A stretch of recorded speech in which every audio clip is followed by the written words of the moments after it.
first started my football career in 1969 as a 12-year-old, playing for Geelong West Cricket and Football Club, which is not far away from here. Started there because I had 4 brothers also playing there, and we grew up in Moritar Street. And so I progressed from the under-12s to the seniors and played my first senior game when I was 16. And the highlight of my first senior game was there was one game there that year we played all together, 5 of us. The centre line was Eddy, and the Rovers was Eddy changing with Eddy. So I still hold that. It's one of my main highlights of my life. In 76, I was invited to go down to Drysdale, or asked to go down to Drysdale at the time, and I just got married, so it was a bit of an incentive with a house loan with the coach down there. So off I trot down to Drysdale, Ballarat League, and that ended up being pretty fruitful because at West we didn't have much success. Well, in the second year at Drysdale, we've won the flag in 77, coached by Ron Tenable. We had a few ex-players from here, actually. David Hall was down there, and John Barry, so it was very worthwhile. I was 19 at the time, so I stayed at Drysdale 76, 77, 78 and 79, and then came back in. Geelong asked me to go down there for a run, and so I went down there and got in our list and played 8 reserves games, and actually thought I was going quite well. But inevitably, you had to look out every Wednesday night for someone walking around the grandstand, and if he taps you on the shoulder, you know your time's up. So I had a bit of a giggle and laugh. I saw him coming, so that was into me stay at Geelong. And I was in a little bit of quandary then, so I was going to go back to my local club, which was Geelong West Cricket and Football Club.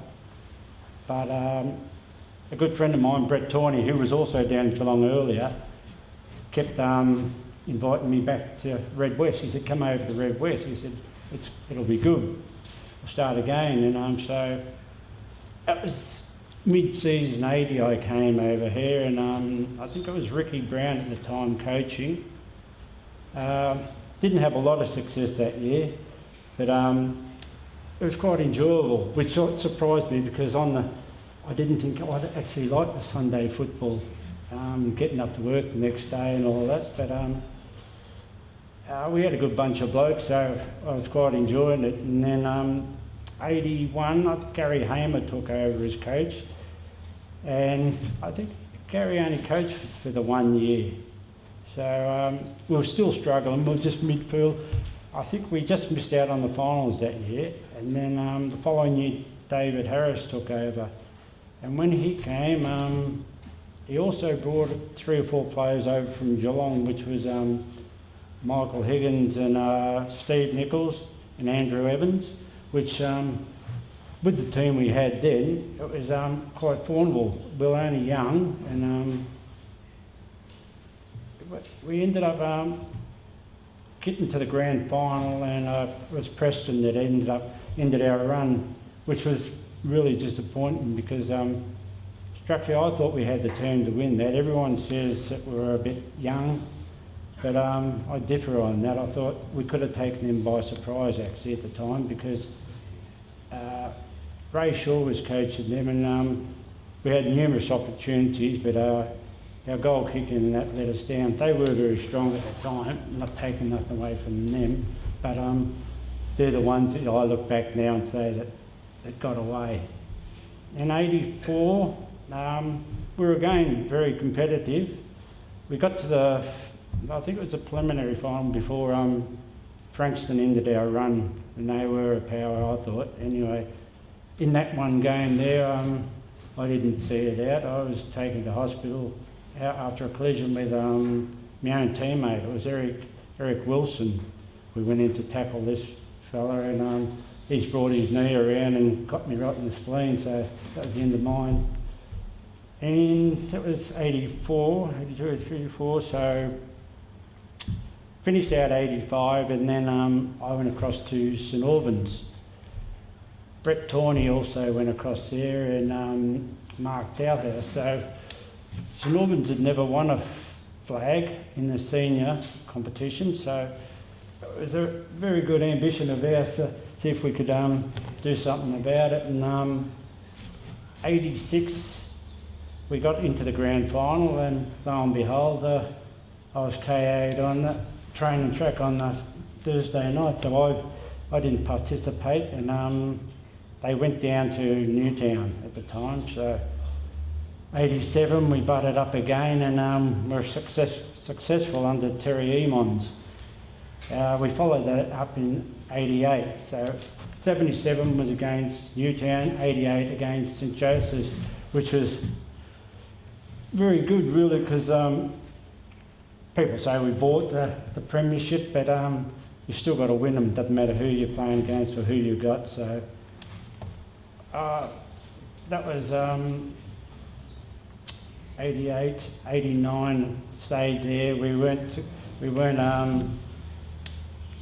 in the finals that year. We actually didn't even make the finals. So that was the end of St Albans' journey. And then I and Brett Tawney and Keith McKenzie actually was up at Mortlake in the Hampden League, and they'd been struggling, and he was trying to recruit some players to go up there, and I thought, me and Brett, because as we're all been playing together for quite a while, we just made a pact and we said we'd go up there for a couple of years and see how we go. It was a long way to go, but at the same token, it's when you get there and you meet all these fellas, and they've been struggling over the last few years. They were second from the bottom when we got there, and there's in that first year Gerald Fitzgerald, who just coached the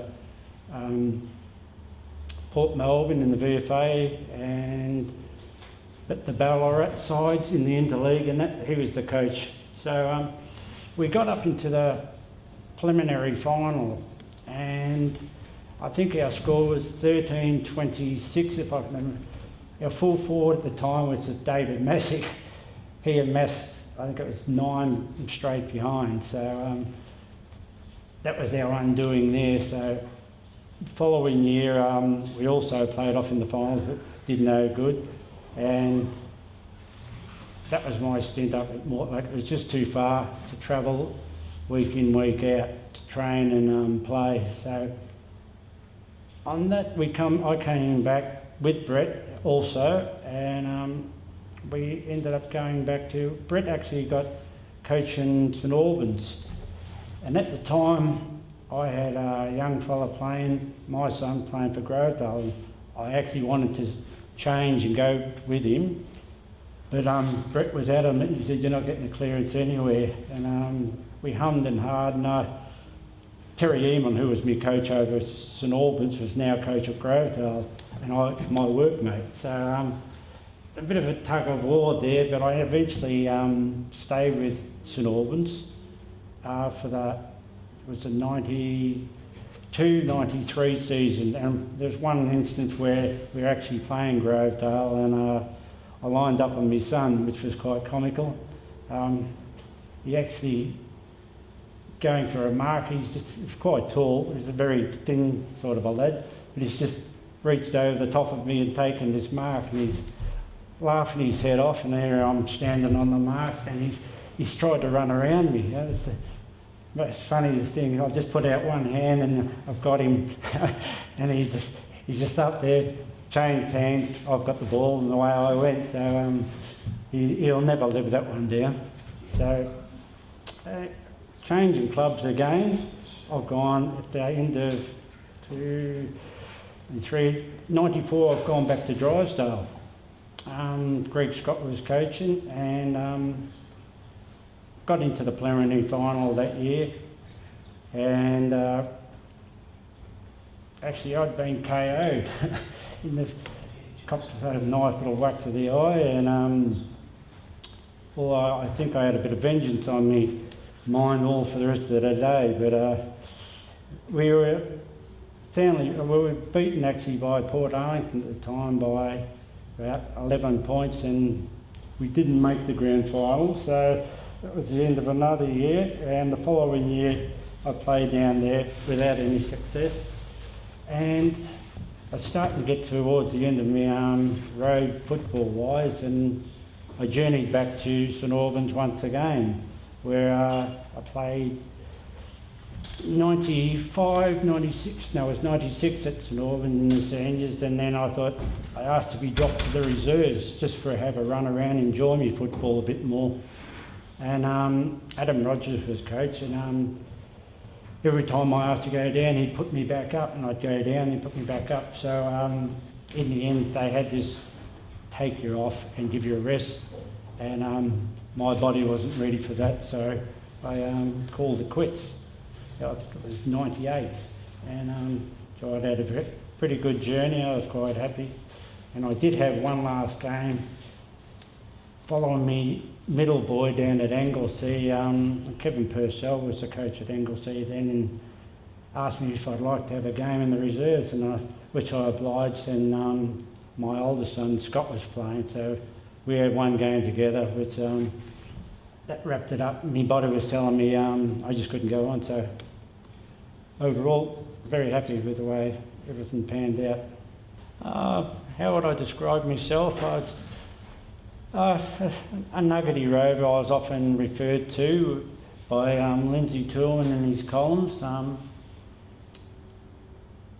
I thought I could take a good specky or a good mark if I had the right sit, so in and under sort of a player.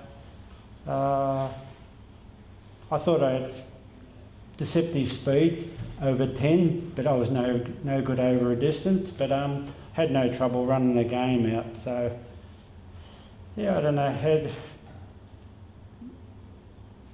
useful, that's all I can say. Geelong West Bftp, the club, it changed my structure really with on the Sunday playing, and the people I was meeting actually surprised me, because I got here and the bus trips to Melbourne every Sunday and the bus trips home. It was the highlight of my week actually. The people you meet, the runner at the time, Johnny Woods, would not get a better bloke. I knew him inside this club, I knew him outside, and I still know him to this day. Other people that I grew up idolising at this club, like Tony Gilmore. I actually got to spend 1 year with Tony, and the class of player, straight away I could see what he was. Joe Dodgery, Trevor Beaton, Brett Tawney, a great mate of mine. We actually played probably about 15 years of football together, and he's still a great mate to this day. Geelong West is Geelong West. I mean, like, you could not come out here on a Sunday and not enjoy yourself. In the late 70s, early 80s, that was my highlight. So many a Sunday afternoon I'd spent before enjoying this with a few beers, and that's I look back on that now and say they're the things I remember about West, and yeah, I still remember them. 83, I was fortunate enough to win the best and fairest. Mark Yabby Dalhouse was a prolific ball getter, and I actually thought it was going to go either way. There were a lot of good players at that time, Mickey Higgins and Brett Tawney again. So I was fortunate enough to finally win one. I was runner-up the year before against Mark Brown, which I was quite happy just to get that far. So to win it was, I was very elated actually.